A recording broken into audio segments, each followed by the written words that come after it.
लेकिन समय समय पर पैसा भी अगर दें तो मैं समझता हूँ अनुपालन में और हमको बल मिलेगा और हमको ताकत मिलेगा। तो पैसा में विलम्ब जब होगा तो समय पर टारगेट कहाँ से पूरा होगा।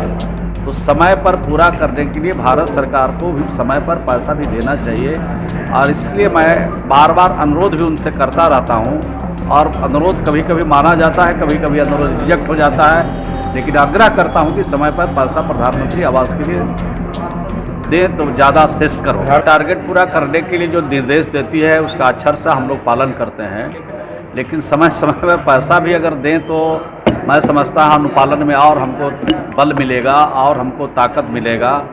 तो पैसा में विलम्ब जब होगा तो समय पर टारगेट कहाँ से पूरा होगा। तो समय पर पूरा करने के लिए भारत सरकार को भी समय पर पैसा भी देना चाहिए, और इसलिए मैं बार बार अनुरोध भी उनसे करता रहता हूँ। और अनुरोध कभी कभी माना जाता है, कभी कभी अनुरोध रिजेक्ट हो जाता है, लेकिन आग्रह करता हूँ कि समय पर पैसा प्रधानमंत्री आवास के लिए दें तो ज़्यादा श्रेष्ठ करो। बिहार को नहीं मिल रहा, कई विभागों में ऐसा हो रहा है, केवल आपके विभाग की बात नहीं है और भी बिहार को नहीं मिल रहा। नहीं, पैसा मिलता है, मैं कहाँ कह रहा हूँ पैसा नहीं मिलता है, लेकिन जो सेकंड किस्त की राशि के लिए पैसा है, थर्ड किस्त की राशि के लिए जो पैसा मिलना चाहिए वो समय पर नहीं आ पाता है।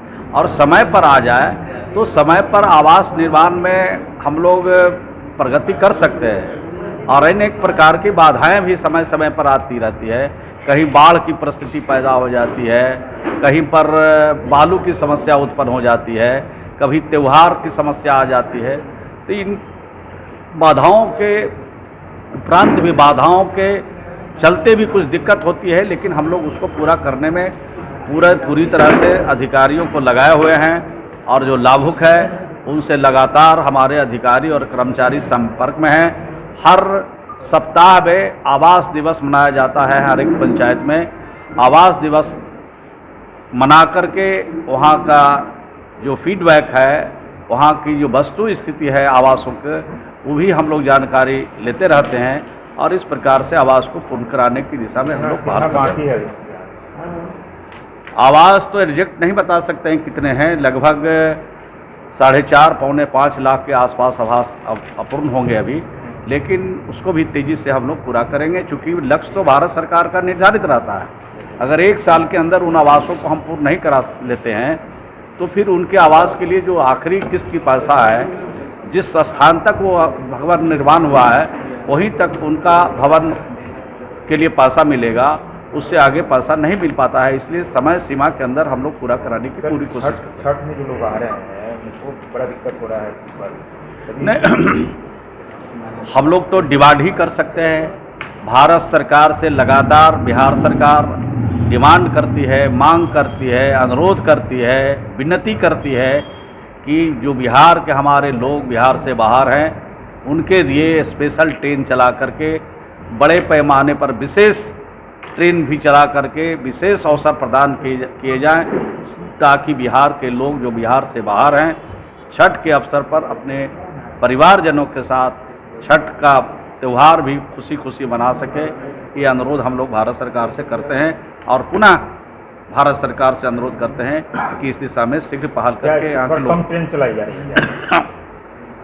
नहीं, ट्रेन कितनी चलाई जा रही है इसकी पूरी जानकारी नहीं है, लेकिन अफरा तफरी का माहौल हम लोग अभी से देख रहे हैं, क्योंकि हम लोग के पास जो क्षेत्र के और बिहार के नालंदा के सभी जगह के लोग बाहर हैं, उनका रोज़ वहाँ से फ़ोन आता रहता है, उनका टिकट व्हाट्सएप पर आता रहता है कि इसको कन्फर्म करा दीजिए। तो इसी से अंदाज़ा लगाया जा सकता है कि जितनी आवश्यकता है उतना रेल परिचालन नहीं हो रहा है, तब इस तरह का अफरा तफरी का माहौल है। उसको शीघ्र भारत सरकार को ध्यान रख करके इसको समाप्त किया जाना चाहिए। समस्तीपुर में लड़के के साथ जो है वो पंचायत लाके छूट चटाया गया। बीजेपी तंज कस रही है कि मुस्लिम समुदाय के लोग हैं इसलिए जदयू के लोग कुछ नहीं बोल रहे हैं। नहीं, किसी समुदाय के लोग हों, किसी भी समुदाय के लोग हों, अगर कानून को अपने हाथ में लेंगे तो बिहार की सरकार उन पर सख्त कार्रवाई करेगी। और कानून सबके लिए बराबर है, यह नहीं है कि किसी समाज के लिए कानून में छूट है, प्रोविज़न है।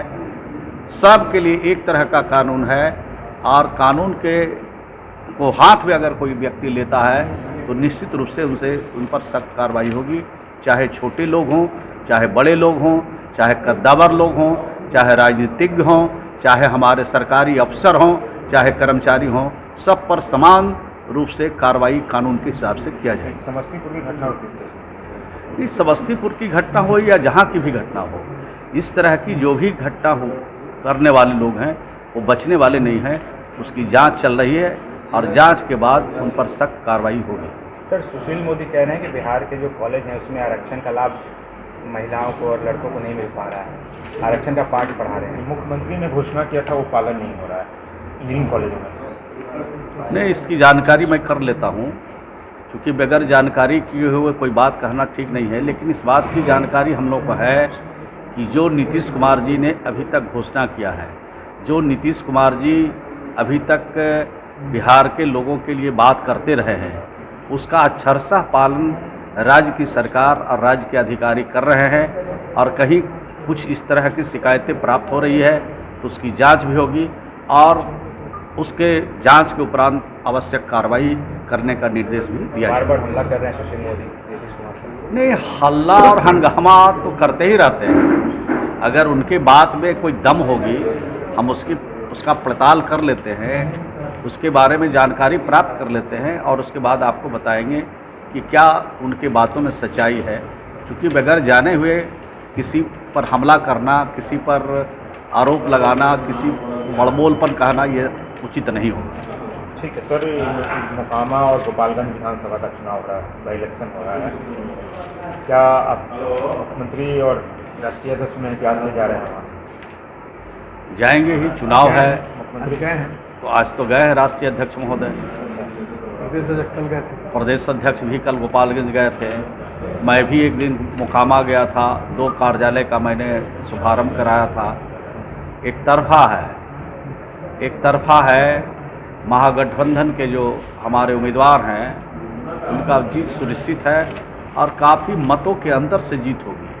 और गोपालगंज से भी जो हमारे कार्यकर्ता हैं, साथी हैं, नेता हैं, उन लोगों से भी जो बातचीत हमने किया है और उन लोगों ने जो बातचीत हमसे किया है उसमें वहाँ भी जीत सुनिश्चित है।